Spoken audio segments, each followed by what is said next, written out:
Hi, I'm Tim. Welcome to Watchbox and Dubai Watch Week 2021. I'm here with Czapek CEO Xavier de Roquemaurel. Welcome. Thank you. Tim, always a pleasure. So, remind me, is Mosso or Mosso? It's Mosso, and thank you for asking. Mosso. If I butchered... It's a challenge for a French born, now Swiss guy to pronounce correctly. My English is perfect, I would say, if I was a Pink Panther. Je parle un peu de français. Yeah. So let me ask you a quick question, going all the way back to the beginning, because a lot of folks are going to be introduced to the Czapek brand for the first time in this video. You started as something of a Kickstarter campaign. How did that work? Well, it started with, we thought, we hear a lot of stories about strategy and great vision. We had a vision for Czapek, which was to bring back Czapek in the galaxy of an independent watchmaker. And we had very little information on him, but we knew enough at our age of 45 to know that the guy was incredible because of the companies he started, because of his first partner, because he opened the first watchmaking boutique of the Place Vendôme, because he had Napoleon III as a client.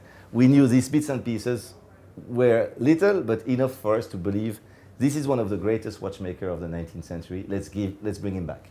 Second thing, when you're 45, you don't believe anymore in Christmas, and you don't believe anymore that a billionaire is going to save you, finance you, let you work, and have the right decision-making process. You know that doesn't happen. So you think, maybe we are the luckiest guy on earth. I mean, watch-loving guys. And maybe we should just seek for other guys like us. And maybe we should just create value by sharing value. So that was the idea behind doing crowdfunding equity. So selling shares, which is actually not new. It's just repackaged as crowdfunding. But it was 200 years ago, it was already like this. You know, people would go out and try to find partners and sell shares of their company. So that's what we did. And we actually found quite a few people in Switzerland, in France, in Czech Republic, where they were really keen about the brand, in Poland, of course, because it's also Polish, and in the US, where we have quite a few shareholders. And they became, at the same time, shareholders, investors, advisors, friends, customers, ambassadors of the brand. So you know some of them, and that's probably how you got in touch with Czapek. And that was a sort of a secret weapon for us. So it helped bring the brand on the market in a different way than other brands had done. And it helped us a lot in the end. Almost like a subscription sort of arrangement, because like you said, some of those people who invested also became some of your first customers. Yes, absolutely. Now, in terms of developing watches, you started flat-footed, so right out of the gate you might have had money, but you needed to produce product. How did you go about creating the first Quai de Berg models?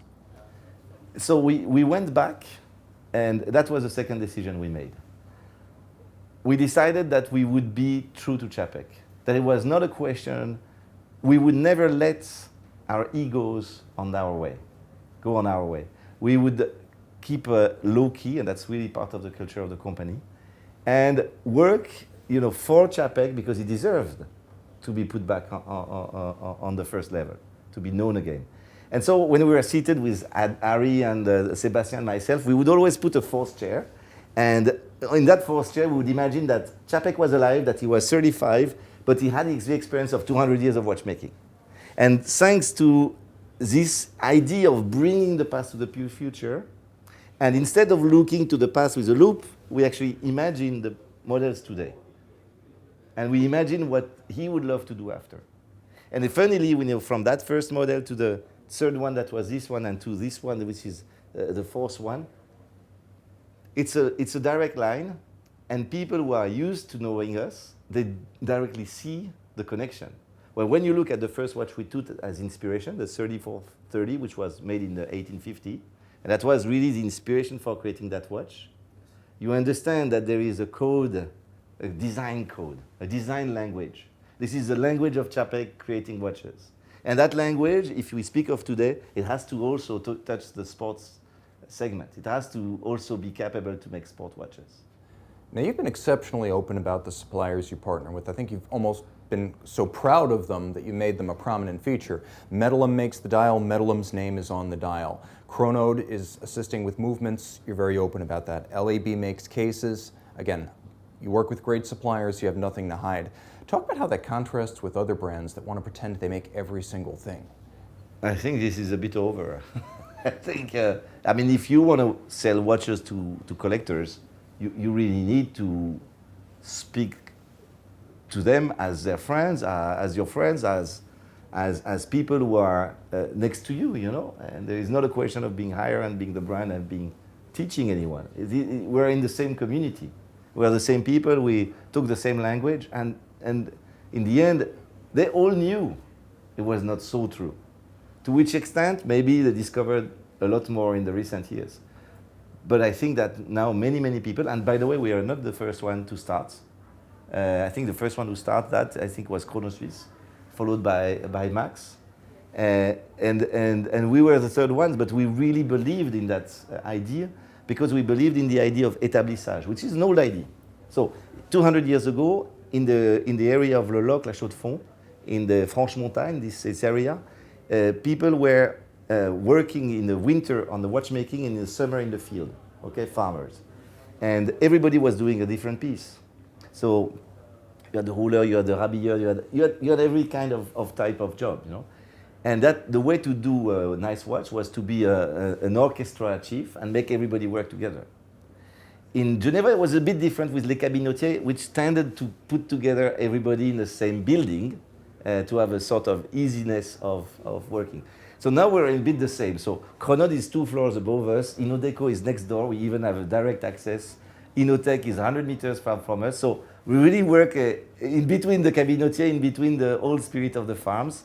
But we believe in that because we work with the best people on earth making that type of job. And there is no way we could become them, not even in 10 years. Because this is their dream, this is what they do for since they were born or since they were adults, and they dream of doing that even better. So each of us have his own dream or his own part of the watchmaking dream, and our job is to put together all these guys. And it's not our watch, it's as much their watch as our watch.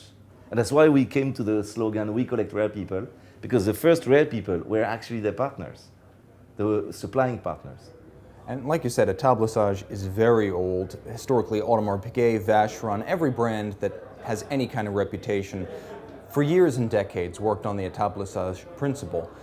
But you can farm out production of parts, but not the original idea. The design is all yours, the inspiration for each model. Take me through the process of how you design a watch, because you now have 4 on the market. You started with the Quai de Berg, you're now up to the Antarctique. How does a watch come to be at Czapek? That's a good secret question to which I wonder if I was really willing to hear that question, because it's part of our secrets. But I don't think people can reproduce it. So let's dig into it. Okay, we are 2 people, Adrian, the designer, and myself. And we work a bit as a couple creating a baby. So I'm more going to give the brief. I'm not capable to design, not at all, which is a chance. So I'm not interfering into design. I'm interfering into the expression of design toward beauty. And I'm interfering into transmitting to Adrian what I believe is l'air du temps. So we start with the brief. We make a few designs. Once we get to a certain level of clarity, then I check with the board members and a few more shareholders. And I listen to what they say and what they don't say. It's sort of an internal market study, but it's not a market study because these guys are going to buy the watches. It's their watches. So they get excited. They get the goosebumps, you know. This is what is important. And then from what they say and they don't say, I extract a trend. Okay? I extract a cluster. I extract a style. And then we rework. And we rework, go like a pâquerette, like a flower like this. Every time we reach an end and it's not good, we go back to the center, we restart like that. Okay? And then there is one point where we say, oh, that's right. So then we get to that second level, if you want, where the watch starts to be existing. And I check that watch with more people. So all the advisory board, about 20 shareholders. I told you that these shareholders were going to become our advisors. So that's how we involve them. Of course, when a shareholder has a huge collection, his voice has a certain sensitivity to me, but I also know his collection, so I know what it is sensible to. That's why it's not a market study. I can interpret what he's saying, okay? And then we do this back and forth, which is endless, of improving, and then we work together, Adrian and myself, working on improving everything. And then we involve the supplying partners. And they always have their say. So, for example, if you take the Antarctic, we had made a complex case. And Aurélien Boucher from AB Product came to us and said, guys, it's time to simplify. Beauty comes from simplification. Look, I redo the case for you, thinking about how the machine is going to drill and mill and create it. And he simplified it totally. And then that's how these two curves, which are canceling each other. So you see that curve here. Yes. Okay, and there is a curve like that. Okay. Now, if you look at 45 degrees, it's straight. Okay, that's a trompe-l'œil effect. That's a visual effect. It's straight, but it's not. The two curves are canceling each other. That's true. This is born through these exchanges, where we just have fun around the table and we're just, everything is allowed. There is no barrier. Everybody can be crazy. Everybody can drop a bad idea. Nobody is going to joke. And from this exchange, we get to the final first prototype. Okay? And we still have to work because we don't let a watch go until we're happy. It doesn't matter if it's Watches and Wonders or if it's Baselworld or if we miss it, we miss it, but we are not going to launch if we are not reaching a certain point of beauty. Yes. Now, is beauty, something that is rational or something that is subjective? Is beauty subjective? I would say yes. So, when I was younger, about 20 years ago, at night, I think at 2 a.m., I was silly watching a TV at 2 a.m. We all did that kind of stupid things one night that we don't want to sleep. And I fell on a program about an American group of scientists who were trying to find out about beauty from a scientific understanding. And this is where the methodology of work of the Americans is so interesting, because it's so methodological. So they picked up 50 images of beautiful women and less beautiful women, okay? And then they go across the globe to Eskimos, to Aborigines, Indians, Middle East people, African people, European, Americans, of course, South Americans, and they ask them to rank the images, okay? And there are two learnings from that. One is that everybody agrees on the top 5 and the bottom 5. Everybody. And then everybody disagrees in the middle. So when you make a product and people start having really opposed position, it's not that one is right or the other is wrong. It's that you need to rework. Go back to your desk and rework until you get everybody to say, wow, this is fantastic. So this is how we design. This is our, and we have a huge design culture in Czapek. That is what makes Czapek so unique. And this is the process and the methodology we follow. And it's disclosed for the first time today. You heard it here. So I'm going to just throw this out, but I would think that a new brand starting up in the year 2021 would probably start with a sports watch. You started with 3 dress watches, though the chronograph is highly water resistant, so I'll give you that. But this is now the year of the Antarctique. The last year you've come out with a sports watch. It's clearly what the market wants. Are you seeing strains on supply that make it difficult to meet demand with this watch? I've anticipated that. So in June this year, I've ordered the escapements for next year. So I'm confident we're going to meet the market needs. But it takes so much time between the moment you realize you miss and the moment you finally get the components that there is a lot of tension in the supply chain. I wouldn't say that we're going to miss one component. Thank God we produce everything in Switzerland. We even now for the next model we're going to launch in March. We even have the sapphire glass that is going to be Swiss made, and this proximity allows us for a much better control, understanding what is the problem, can we resolve, and at one point to say no, stop, now that's enough, stop putting us backward, in the allocation of production, because this is what happened, You're supposed to be happening in 2 weeks, and then the big brand comes in, and then you're 3 weeks. So there's one point where you say, no, we spoke about that, so you stop doing that, you produce our pieces. You can do that if you can sit with the guys that are your friends, you've been working with them for years now, and we trust each other. So if this is broken, then there is no point to go further into doing more business. And these guys, remember that even during the crisis, we were there every day with them, working and helping to develop the business. So there is this, even if we are very small, there is this loyalty in between us, and that's key. I think it's really interesting that you have to compete with bigger brands for components like escapements. You have to get basically into the same queue with them. Does it make it difficult to meet demand? Because I know you started with the Antarctique standard 3-hand with a date. Now you have the redefine, which has been very well received. Larger, bolder, but also a more upscale watch and probably being built at smaller volumes. Do you find it tough to get components for that smaller volume watch in the current marketplace? No. It's more to get the component perfect. Okay. Which is tough, because there has been a lot of disorganization with the pandemic. Some companies have had to let go some workers. So what is tough is to get the exact perfect quality that we are requiring. So sometimes we would say everybody's delayed, so nobody's on time. That's like the starting point. That's okay. We can even deal with that. So we can foresee that there will be a 1 month, 2 months delay. Yes. What is much more difficult is when suddenly you have half of your production that has to go back to the starting point of the production chain because the quality is not perfect. And this does happen sometimes. So it delays everything, it delays the whole process of getting the watch out. And so I assume response to the Antarctique and Antarctique Retropole has just been tremendous. Are you feeling that from all your global markets?